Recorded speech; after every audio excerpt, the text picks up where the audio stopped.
you ever meet J Dilla? Yes, I did. I met J Dilla at Common's crib, just down the street. You know, arguably the best drums in hip-hop history. Y'all know how we saying this the essence. To celebrate the 50th year anniversary of hip hop, I thought I would talk about something that is near and dear to my heart. Now, anybody in modern day society can have access to a multitude of information that is available to you on the internet. For example, if you type in J Dilla tutorial on YouTube, it will give you tons of information of how J Dilla's techniques work. Every last one of them are wrong, and I'm being dead serious. Let's start with the most popular video created by Vox, where it says how J Dilla humanized his MPC 3000. Don't get it twisted. I believe that this video is more of a love letter than it is a tutorial. However, they do make some extreme measures of trying to explain J Dilla's techniques, and they do some great editing that even I had to admit will be amazing for people to teach. However, the only time you get to see the MPC 3000 is in the museum. And this video is very informative and has a great instructor in there. However, you can see the problem right in front of us. He's using the Kai Renaissance, for crying out loud. The second most popular video is Digging the Grace, which is an excellent channel that I recommend you guys to subscribe to as well. I think he does a phenomenal job of trying to explain or demonstrate how grid timing works on an MPC or in DAWs as well. However, he's using the MPC-1, for crying out loud. I totally understand if you write in the comment section that I'm a hypocrite for saying this, because I own all of the modern day MPCs. However, I also own the main MPC that we're going to talk about in this video, and experience is everything. The next popular one is Navi D, which has 3 techniques J Dilla used in his beats. And it's quite obvious what's wrong with this tutorial. Come on, guys. He's using Fruity Loops, for crying out loud. Hey, relax. I use Fruity Loops too to make beats.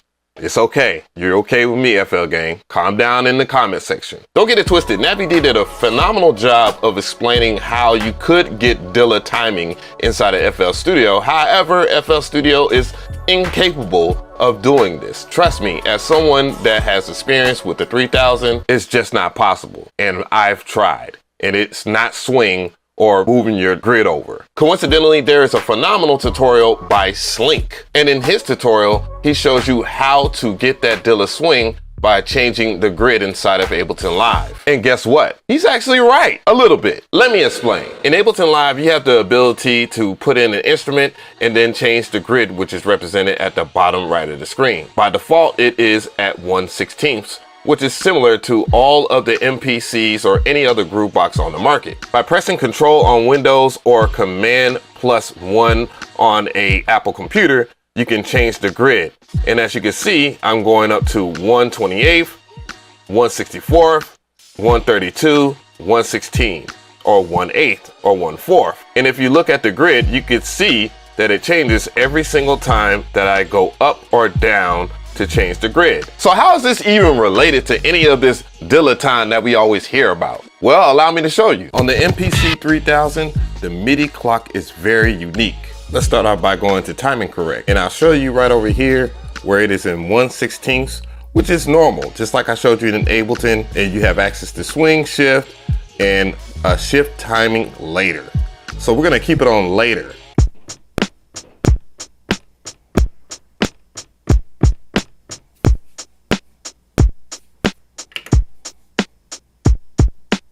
I can see the comment section now. J Dilla doesn't quantize. Well, you're partially right. Let's go back into timing correct and let's turn off quantize. And as you can see right here, you see an increment of 1/128. Let's try that out. Now we're gonna record it in and play off beat as possible.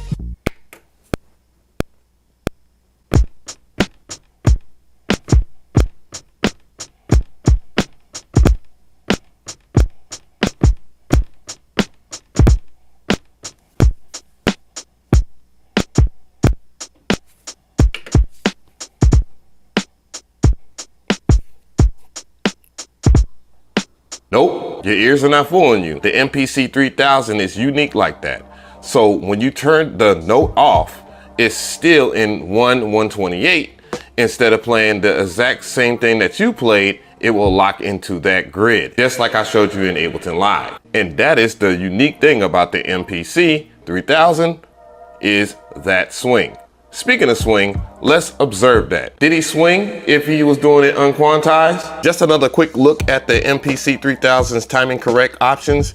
You can see that you have another option over here, which we was talking about, shift timing, but if you are unquantizing, you do not have access to swing. As much as I love this book right here, Dilla Time, and I recommend that anybody read this because it is a good read. However, the MPC 3000, when you have it in note off mode and it's in 1/128, cannot swing it at all. We have one more myth to bust, the one about micro chopping and how it works on the MPC 3000. So we have the sample here. And it's available at 16levels.com as well as the drones that we're using in this video. I recommend it. And what we need to do is press program and sounds so we can micro chop it. From program and sounds, you need to press number 2 so you have access to all of the parameters of that particular pad. And what you need to do from there is set the volume to 0, set the soft start to 5000. Also, you want to put the polyphony and have it on mono so that it can cut itself off. Next, we need to access 16 levels. Big shout out to the tribe. Make sure you have the sample selected and you need to make sure that the parameter is on velocity. Make sure you turn it on, and what do we have? As you can hear, you have micro chops, or a form of BPM chopping before it was released on the MPC 2500. So now you know one of the biggest secrets about J Dilla's sample chopping ever. Big shout out to Stolen Drum and all of my peoples over there at Controllerize. I believe we have unfinished business. Let's go ahead and just lay out the chops.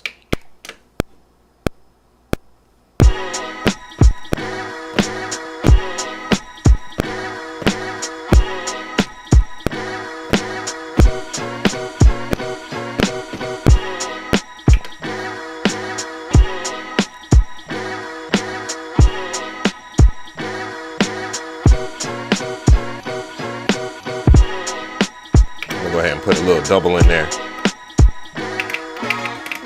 Let's go ahead and put a double in that mug.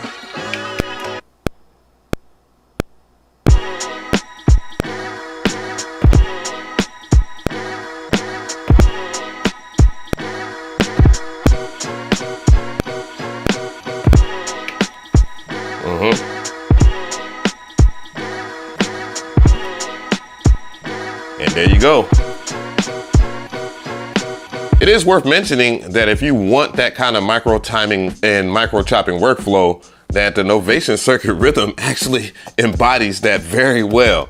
Yeah, surprise, surprise. And another groove box on the market / drum sampler that does a great job of that is the Sonicware Sample Track. Let's take a deeper look into the production of J Dilla using one of the most strongest tools for music production or education, which is called RipX. Special shout out to them because they are the sponsor of this video. So thank you so much, Hit and Mix Audio. And this is the production from the light. As you know, this is not a breakbeat within that instrumental. It is actually a full-on instrumental. But RipX has the ability to rip each individual part. And as you can hear, we can do a couple of things too. So let me demonstrate real quick. I will bring back in the melodics, but what I want to do first is go to the musical scale. Once we go to the musical scale, we can change or detect what the scale is. C major. So let's go and go a step further than that. And let's grab a different scale. So when I bring it back in, it's an E major.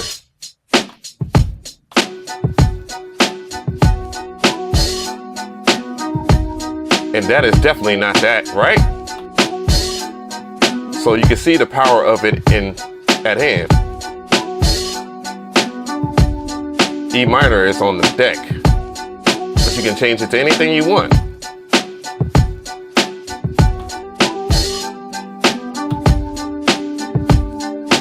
Full disclosure, RipX is supposed to be for educational use only, but I know you guys are probably gonna take those drums. If you want to learn more about RipX, I will have a video linked in the description box as well as the website so that you can check out the 30-day trial. Trust me, it's worth it. Now, this video wasn't meant to be a diss towards other content creators or even to diminish what they did as far as their hard work, because as a content creator myself, I can totally understand the appeal of answering questions to the best of your ability, even if you don't have the actual knowledge of the unit itself. Let's look at the prices of the MPC 3000. I mean, for real guys, the average asking price for an MPC 3000 on eBay alone is $4,500. Do we really want someone to pay $4,500 just for pinpoint accuracy on a tutorial? As a fortunate MPC 3000 owner, yeah, I think that's asking a whole lot of someone, and I'm very blessed to have the opportunity to own one of these. So this by no means is a hit piece towards